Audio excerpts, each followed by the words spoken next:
A nation once lived under the shade of Allah's mercy. Allah had protected them from hunger, protected them from fear, and protected them from their enemies.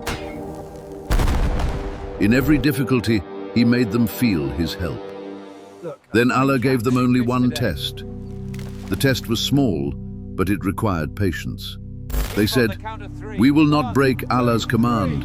We will just find a way around it to benefit ourselves." And from that point, the path of mercy was closed. Then one night, Allah's decision descended. No storm came, no lightning struck. The earth did not split open. But when morning arrived, that entire nation was no longer human. Those who had been among the closest to Allah the day before had now turned into monkeys. This is the incident of the people of the Sabbath, and it is not just history, it is a mirror for today. After Prophet Musa, peace be upon him, a group from Bani Israel lived by the sea in a place called Ayla. The scenery there was filled with Allah's blessings. The cool sea breeze, the sunlight, and the sweet scent of the waves, every corner seemed illuminated with peace and blessing. These people knew the name of Allah and were familiar with His commands. But in their hearts, an old habit was still alive. This nation had a history of making promises and then breaking them according to their convenience. They would say, "What will happen if we break one promise? Later we will ask Allah for forgiveness." Obedience on the tongue and cleverness in action had become their way. The elders of this nation used to say, "We are the people chosen by Allah. Why has this restriction been placed upon us?" Others replied, "It is not a restriction, it is a test, and we should trust Allah." Seeing their condition, Allah placed upon them a test that would reveal the secrets of their hearts. They were forbidden only one thing, the hunting of fish on Saturday.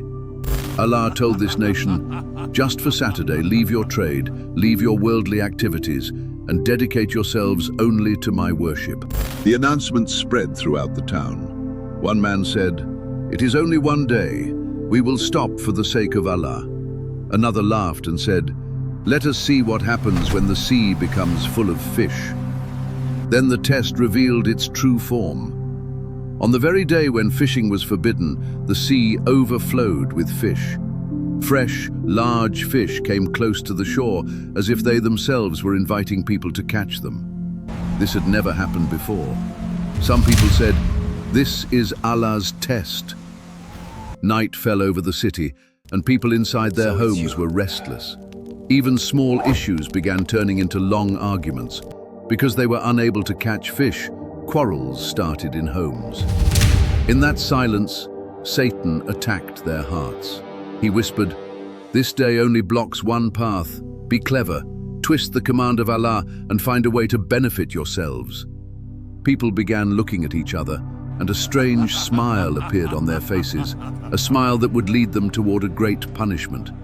One man said, "We must do something so that on Saturday the fish get trapped in nets while we do nothing." Another quickly replied, "We will dig channels. The fish will trap themselves, and we will collect them on Sunday." They said, "Allah will be pleased, and we will benefit as well." Then they went to the seashore, dug channels, laid nets, and found a way through their cleverness. The elders warned them, "Allah is watching everything. This is the moment that will test our intentions." The younger men laughed and replied, "We are simply being intelligent. Look, we have not broken the command. We have only found a way." But they forgot that cleverness and sin can never remain hidden from Allah. The sinful people walked around carrying loads of fish, and cunning smiles appeared on their faces. One elder shouted loudly, "Stop! All of this is sin. Breaking Allah's command will lead to your destruction." They laughed and replied, "We are only using our intelligence. We did not hunt on Saturday." Some people in the market said, "Look at their faces. It seems they think they are deceiving Allah. But the reality is that Allah sees everything. This chain of sin will destroy them." Others said, "Whether we get fish or not, at least our arrangement will continue. Our intelligence has made it possible for us to start getting fish." Eventually, some people said, "We must separate ourselves from these disobedient people. otherwise the punishment might come upon us as well. The people of the city then split into 3 groups. The first group was the sinners, those who were busy with tricks and schemes and considered themselves very intelligent.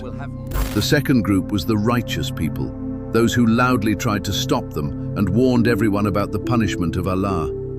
The third group consisted of silent people, those who neither stopped them nor advised them, but only watched. One man said, "We are only watching to see whether Allah's mercy is with them or not." When the rest of the people climbed onto the wall to look at those sinful people, they saw that they were enjoying a feast. They were eating fish and laughing, saying, "We are enjoying a feast while others are starving." The righteous people said, "How many times have we warned them, yet they remain so determined in their sin?" The sinners replied, "This is not disobedience. It is the result of our intelligence. Allah is merciful to us." And that was the night when the period of warning ended and the time of destruction came near. The streets of the city were silent, with only the gentle waves of the sea and the sound of the wind. The sinful people slept with their stomachs full. Then, in the silence, a voice seemed to pass through the air. "Be disgraced and become monkeys." At first, a faint shadow appeared, and then their faces began to distort. Their fingers grew longer and turned into claws. Hair began to appear on their hands and feet. Their breathing became heavy and loud. One man cried out, "What is happening to us? We are no longer human."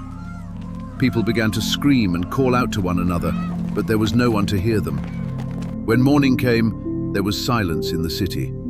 When the righteous people saw that the sinful people were nowhere to be seen, they climbed onto the wall and looked down. Below, there were no humans, only monkeys.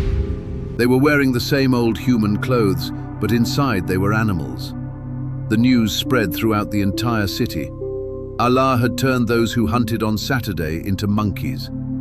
When people arrived and saw the scene of punishment, they could hardly believe it. They said, "How could this happen? Are these really our relatives?" One monkey gestured with its eyes. Another monkey grabbed the clothes of its relatives and cried.